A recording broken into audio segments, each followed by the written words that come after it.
He spoke not with rage, but with reason. Not with hatred, but with conviction. In a universe spinning out of control, one being stood still and asked a question no one else would dare. What if mercy wasn't saving everyone? What if mercy was letting some things go? The sky cracked open when he snapped his fingers, but the silence that followed was louder than thunder. Cities emptied, oceans rested, skies cleared. And in that stillness, there was something terrifyingly beautiful. A universe, gasping, then breathing. We were told he was mad, told he was cruel, told he was wrong. But what if he wasn't? What if the enemy wasn't the one who acted, but the ones who refused to act at all? What if the greatest sin was not destruction, but denial? They reversed the snap, called it triumph, called it justice. But justice without reflection is just revenge, dressed in gold. We cheered for restoration without ever questioning restoration to what? To hunger, to war, to the same spiral we refused to leave. The world was quieter then, not broken, but paused, not ruined, but renewed. In the shadow of devastation grew the roots of change. Families shared food instead of hoarding it.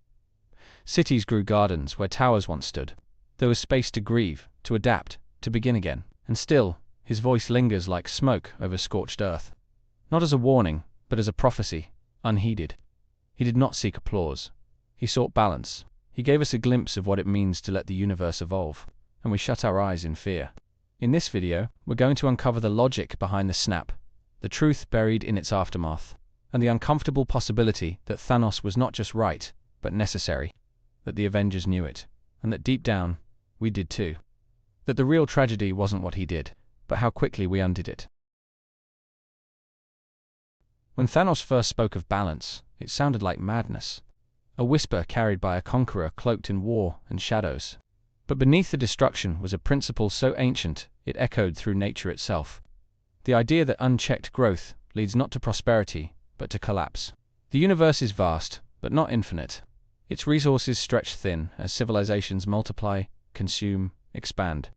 Every world he touched bore the same story: overpopulation, starvation, extinction, ticking like a clock no one wanted to see. He didn't invent ruin, he recognized its pattern and tried to rewrite it. The Avengers saw the wreckage, but never the root. They fought to preserve life, yet never asked what kind of life was being preserved. Was it mercy to save a world that was suffocating on its own breath? Or was it vanity wrapped in heroism, too afraid to confront what survival truly demands? Thanos offered a solution as brutal as it was simple. Half would die so that half could live, not in suffering, but in abundance, not in decay, but in renewal. A sacrifice made not from hatred, but conviction. The hand that kills is also the hand that can heal. We called him a tyrant because it was easier than calling him a prophet, because if he was right, then we were wrong. And being wrong is far more terrifying than being defeated. The Avengers undid the snap like it was a glitch in the system, like it was some cruel joke played by a mad god. But they never looked at what came after, never looked at the silence, the calm, the breath the universe finally got to take. They brought everyone back because they could, not because they should. Billions returned to scarcity, to chaos, to the very pain they were briefly freed from. Families reappeared only to starve again. Cities swelled past breaking points overnight. Entire ecosystems buckled under the weight of sudden resurrection. And still, no one asked what Thanos was trying to prevent. No one looked at the clean skies, the quiet oceans, the way Earth itself sighed in relief during those 5 years. The snap gave the world a moment of clarity, a pause to reconsider its path. But the Avengers erased it with righteous fury. They called it justice, but justice without reflection is vengeance. And vengeance masquerading as heroism is how empires fall. It was not love that motivated them, but guilt, ego, and the desperate need to undo their own failure. They could not let the universe change, because it meant letting go of who they were. And so they fought not for life, but for control of the narrative. A narrative that painted Thanos as the villain, so they would never have to question if they were the ones standing in the way. There's something tragic in watching the Avengers win. Something hollow in the cheers, the celebrations, the triumphant return of what once was. Because no one talks about what was lost in the process. Not just lives, but meaning, momentum, direction. For 5 years, humanity changed. It slowed down, it adapted, it mourned, but it grew. People shared more, built smaller, leaned on each other instead of towering machines and blind consumption. There was grief, yes, but also growth. And when the Avengers reversed the snap, they didn't just bring back people, they buried everything we had learned. It's a strange kind of cruelty to resurrect someone, only to place them back into the very suffering they were taken from. to restore the illusion of stability without addressing the disease beneath it. The snap was not just loss, it was a reset. And resets can be sacred if we listen. But we never listened.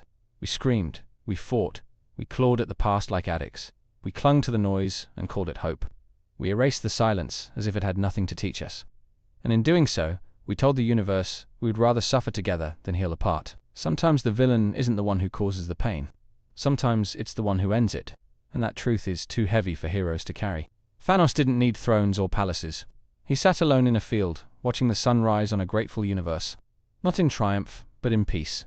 The kind of peace that comes not from dominance, but from doing what no one else dared. There was awe in his clarity, in the way he saw the whole, and not the parts. He didn't conquer out of desire, but necessity. He saw a universe unraveling, and chose to be the thread that held it together, even if it meant becoming hated, even if it meant becoming legend. There's a haunting beauty in sacrifice that demands nothing in return, in a mission so absolute that it lives beyond the self. He never looked for worship, only resolution. A final answer to a question no one else wanted to ask. And maybe that's why it worked, because he wasn't wrong. He was willing to bear the weight no other soul could carry. He saw the scale of existence, and decided to act, not with love, but with balance. Not with cruelty, but with calculus. He became what the universe needed, not what it wanted. And that makes him something greater than a villain. It makes him inevitable. What if we had listened instead of fought? What if we had looked at the world post-snap and seen the potential in its stillness? What if we had chosen evolution over restoration? Could we have built something better? Something enduring? The Avengers gave us back what we lost, but they didn't show us how to grow. They gave us the past when we were on the edge of the future, but hope isn't found in turning back. It's found in moving forward, with intent, with humility, with balance. Thanos may have shown us the wrong method, but the right message. That survival isn't about more, it's about enough. That salvation doesn't come from endless growth, but from measured care. That love means letting go of what no longer serves us. The universe will face this problem again. And next time, there may be no infinity stones, no time travel, no convenient undo button, only hard choices and the courage to make them. So let this be our warning. Let this be our wake-up call.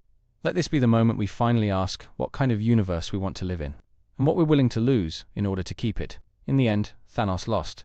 But maybe that's the tragedy. Not that he was defeated, but that he had to exist at all. That it took a monster to reveal the sickness in the system. That we needed destruction to notice our decay. The Avengers won. But at what cost? They preserved a broken order. They revived a world that had already begun to heal without them. They became saviors in name, not in vision. And the galaxy cheered, blind to the warning written in the ashes. Thanos gave us a chance to change. A brutal, unbearable, undeniable chance. And we squandered it. We chose sentiment over strategy, emotion over evolution. And now we live in a world that believes victory is always righteous. But what if righteousness is the mask we wear to hide our fear? What if every hero is just delaying the reckoning? What if the villain was the only one who dared to end the cycle? This isn't a story about good versus evil. It's a story about denial, about the price of ignoring the truth, about a mad titan who might have been right, and a universe too afraid to admit it.